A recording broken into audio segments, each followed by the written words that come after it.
Scrooge with another video review, and today we're going to be taking a look at the Transformers Dark of the Moon Voyager class, Shockwave. A character that a lot of people have been really looking forward to see in live action. As you can see, the nice packaging here with the open face, try me right there, which it's kind of pointless because you really can't do much. It's just the Mech-Tech gun, but you see the Mech-Tech weapon there. Intermediate level of 2 transformation. On the side here, you see his little bio here, which is kind of obnoxious how it's on this little side panel. But it says, few have ever seen Shockwave and lived. This is the hand that ensures Decepticon plans remain secret from the Autobots. He eliminates evidence and witnesses with brutal, emotionless efficiency. The only hint he ever leaves of his presence are smoking craters and collapsed tunnels through which he travels. Absolutely fantastic spinner on here on the back. And the Mech-Tech battle cannon converts to a particle wave blaster. And he's got a ground assault mode, which I'm kind of iffy on, but it's growing on me. But I really love the way the robot mode looks. It's just absolutely fantastic looking. Look for Transformers Prime on your hub network. Spin around here on the side. And again, it says the latest battle enhancements equipped by Transformer Warriors is the incredible powerful Mech-Tech Weapon system. Weapons work with any Mech-Tech Transformers figure, and each are obviously sold separately. And you can create new weapons with Mech-Tech combinations. I haven't really found a way to do that. The instructions should be in there, so hopefully I'll be able to get some kind of an idea of how to do that. But there you see his technical data. Really cool looking, and I love the way this guy looks. If he's purple in the actual movie, like he looked here in the toy, I'm going to love Shockwave. I absolutely know I'm going to. So, that's about it. Really kind of cool packaging, but let's get the guy open and see what we have. Okay, guys, so here we have the new Transformers Dark of the Moon Voyager class Shockwave opened up and out of its packaging. And starting off in vehicle mode, well, because I always start off in vehicle mode, I have discovered the secret about this figure. No, he's not a ground assault vehicle. He, in fact, is the new Animal Hair Control Dyson vacuum cleaner. Yep, obviously, it's a Dyson vacuum. It's a new one. Yeah, you know, the one that doesn't lose any suction or anything like that. It's a good vacuum. At any rate, whatever this is, because it's Shockwave, I'm fairly certain it's going to be pretty badass in the movie. Obviously retaining a very Cybertronian tank look, I absolutely love the way that this thing has come across. I honestly wasn't too thrilled with how it looked in the beginning, but it has grown on me considerably since opening this guy up. The paint on here is wonderful. The fact that Shockwave is retaining a Cybertronian feel is absolutely awesome in my opinion. With Megatron taking on a Earth mode, it's nice to see a bad guy retain that, Cybertronian feel. Got a big giant hose here, which, again, another G1 nod, in addition to the purple color that I think is just wonderful looking. Really nice kind of Decepticon logo right there that you can see. The whole thing has this kind of a metallic paint almost to it. Even you get some of this purple here on the side, some on the side here. You get the silver bits right in here. I mean, this is absolutely a really, really well painted figure. Maybe some of the paint applications that they left off on figures like Sideswipe or Jolt, maybe they just focused all their money on this guy. Because this thing just absolutely looks fantastic. I love how on the bottom you can see the nice tank treads right here. Absolutely fantastic looking. He does have wheels here on the back section, and then these wheels. I wasn't actually too sure about this little front bit either, but he rolls very nicely. And it comes with a couple different weapons that plug in here. One's this like little blade, which you could put on here if you really wanted, but it just kind of leaves that whole side looking empty. So I really like keeping this on the other side and that kind of pegged out. But looking at the actual blade, really nice molded detail on here. And again, the paint job, or rather the molded plastic, is a really nice color. I really like it. The only problem is on the other side, it's got all these little mold holes, I suppose you would call them. But that even kind of looks fairly cool. But this is obviously the cool side of it. And like I said, you can just keep it plugged in right there. And I think it looks perfectly fine. Now, there's a whole bunch of other Mech-Tech ports all over this. You can plug this in here, which, that doesn't look too bad. You can slice somebody while he's driving past them. Obviously, you got the one up there. You got some down here, which I have the hose plugged into. I mean, this guy just is really, really kind of cool. And overall, a wonderful looking representation of Shockwave. For a movie-verse toy, I think that fans are going to be very pleased with this guy. Now, his other cannon up here is actually his Mech-Tech weapon, which I'm going to remove. I'm going to show it off here it pegs in there really good.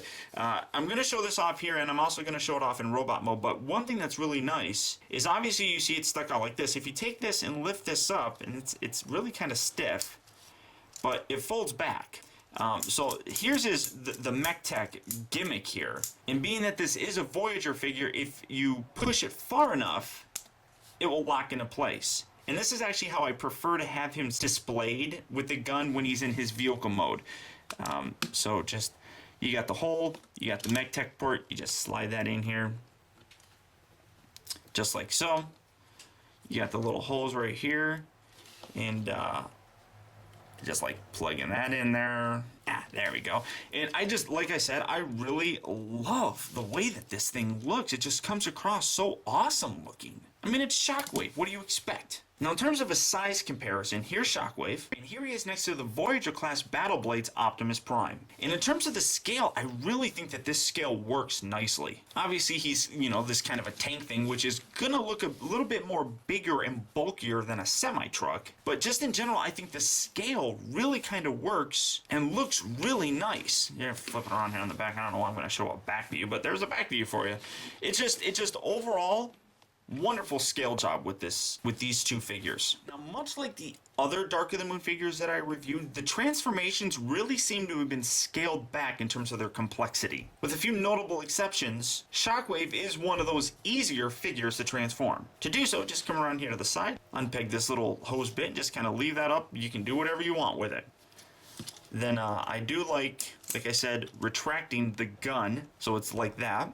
Take the arms, just kind of separate these, fold those back, just to kind of get them loosened up and out of the way, kind of rotate them around and just, like I said, get them out of the way. Come around here to the bottom, untab this front section, kind of rotate that around. Then on the side here, you want to untab this little bit, which is kind of a pain in the butt. There we go. Untab that. Do the same here. Untab that. And again, you're getting the arms kind of out of their way. Then rotate them inward and they'll kind of peg into place.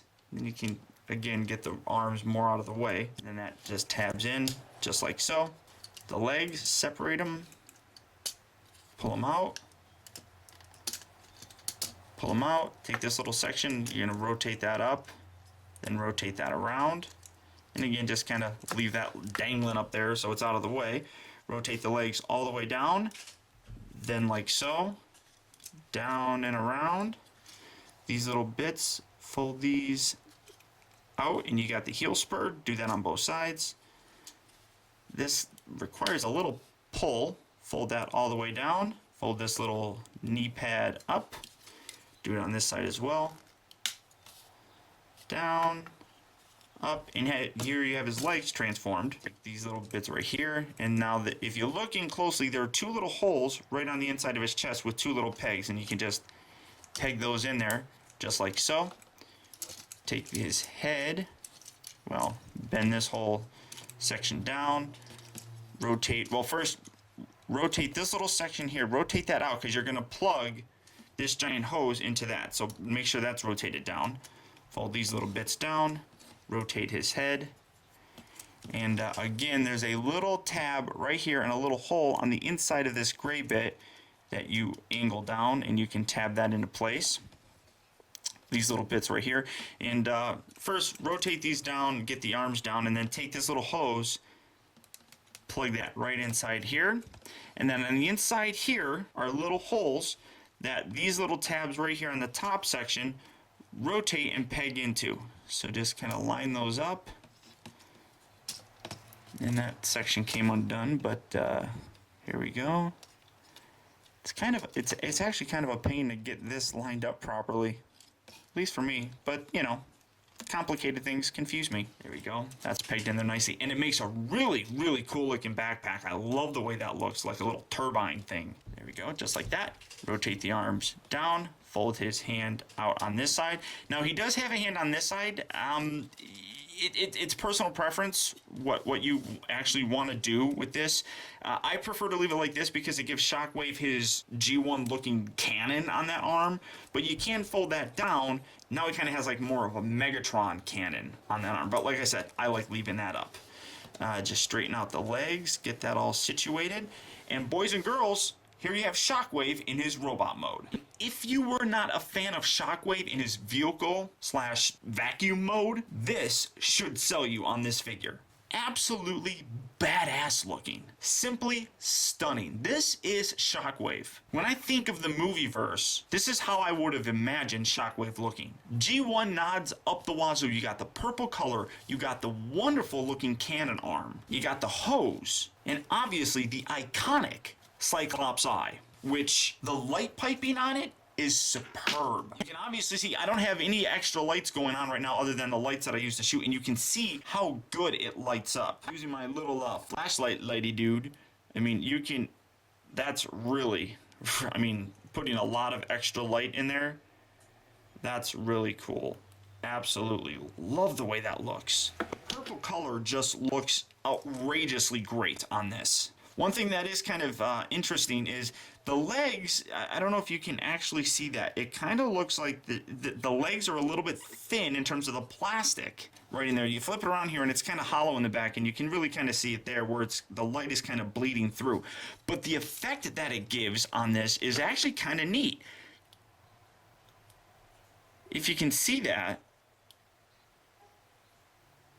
it's like his legs have light piping, which is weird, I suppose, but for some reason it really kind of works with the look of this figure. The purple, like the metallic overall look is just unbelievably great on this guy. Absolutely wonderful.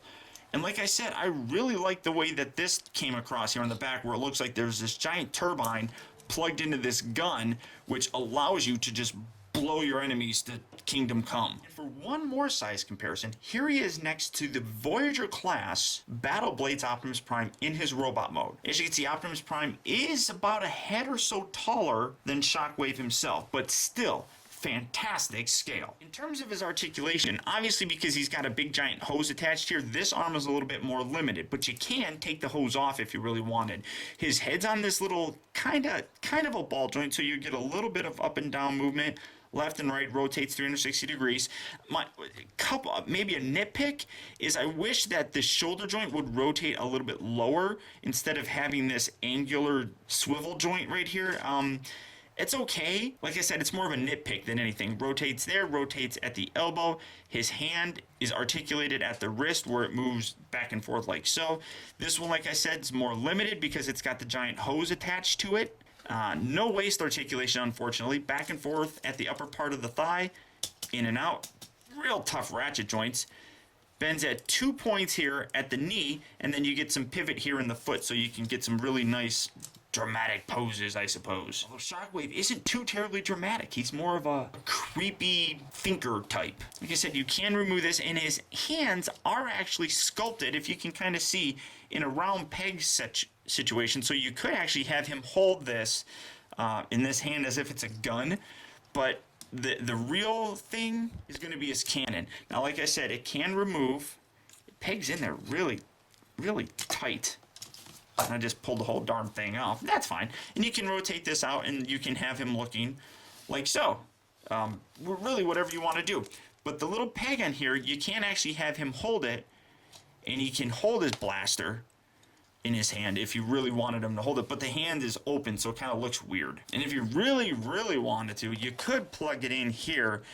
It is more designed, as you can see here. The forearm here has a round hole and kind of a rectangular hole, which is perfectly designed for the inside here. You got the peg and then the square peg. You could, if you really, really wanted to, well, not even very well. You can't get that to stay in there. I mean, you could have it there, but that just looks dumb. You don't need that. It's designed for this hand, and it looks fantastic in that hand. And like I said, if you wanted to keep the hand out, you could. One of my other kind of gripes, and it's more of a nitpick, is they really should have reversed these. This should be the forearm for here, and you could probably actually do that, but you would have to swap out the hands, which are just little pin joints. I'm not a big fan of the screws facing the front of the figure. That's one thing that does kind of suck. But if you really wanted to, I suppose, like I said, you could pop out the pin joints, reverse the hands, unscrew these, and then just reverse the forearms. If you really wanted to. I don't know if you actually could or if it would look good, but it's up to you. And then you can plug these into any number of ports up here. Like I said, there's one up here, but that kind of makes it a little bit harder to raise the arm up. It's really better to peg it in to this little backpack peg, which, because it rotates, sometimes is a little bit of a pain in the butt to get in there. There we go. Good enough. But this thing is absolutely wondrous. I love the way that this guy looks. I'm really trying to not say fantastic. But this is, without a doubt, Shockwave. And that is just a completely epic looking picture. Worth 1,000 words, if you ask me. Now, to transform him back into his robot mode, again, come around here, just kind of separate that. Separate these little bits and kind of rotate those out. Rotate his head around. Separate that torso section. And then fold this up just like so. Kind of angle that down. Rotate this section around like so. Flip this little section upward. Come around here to the legs. Take this little heel spur. Fold that in. Do that on both sides. Fold the knee pads down. And then fold these little feet up and then push until you hear it click. Like so. Like so. Angle them out. Thusly, separate this section from the other part of the torso. You'll be able to rotate this section down and around, just kind of get it out of the way. Actually, I'm sorry, I'm terrible. Rotate it like this. I don't know, why do you people watch me? Rotate that around, and then you kind of just angle that up like so. Make sure that you get this up there as far as you can, and then just fit all this in. These little bits right here, just kind of separate that. Rotate those out to the side. Kind of rotate the hand bits, fold that down. Kind of angle that just like so. Just like so, and then just kind of position that around. Get these in as far as you can. This one's being a bit of a pain in the buttock because I did it wrong. There we go. And then on the bottom here, there's a whole bunch of little tab sections. You want to get that lined up nicely so that it tabs in here, and then fold this all the way back. And actually, one thing that you need to do on the inside here are little holes, and these little tabs peg into the sides of it. Kind of get that out of the way so you can see, or maybe so I can see. There we go. That's lined up. That's lined up. So now you have that nice and done. Flip around here on the bottom and make sure that there's little pegs in here. Make sure that those are nice and pushed in there like so. Take this little section. This will fold all the way down, and these little bits tab up here on the inside of this little plastic bed. Make sure all those feet, get that pushed in all the way. Lift that up, rotate that. This little slot right here pegs into a section here. And do that on both sides. There we go. You have to make sure also there's a little tab on the inside here that will kind of fit into a groove on the inside portion here. Make sure that lines up nicely. And if you get it just right, it will make that line up and stay there nicely as well. Do the same on this side. Again, make sure that that little section is lined up. This side's a little bit more tricky, but who cares? There we go. Then just peg this in like so. And here you have him back in his Dyson vacuum mode. As I said, both modes are wonderful. In terms of a movie-verse version of Shockwave, I think this is the best that we are ever going to get. If you're a fan of Shockwave, if you're just a fan of the Transformers in general, this is definitely a figure that you're going to want to pick up, without a shadow of a doubt. So until next time, guys, I want to thank you for tuning in. This has been Optibotimus. I'll talk to you later.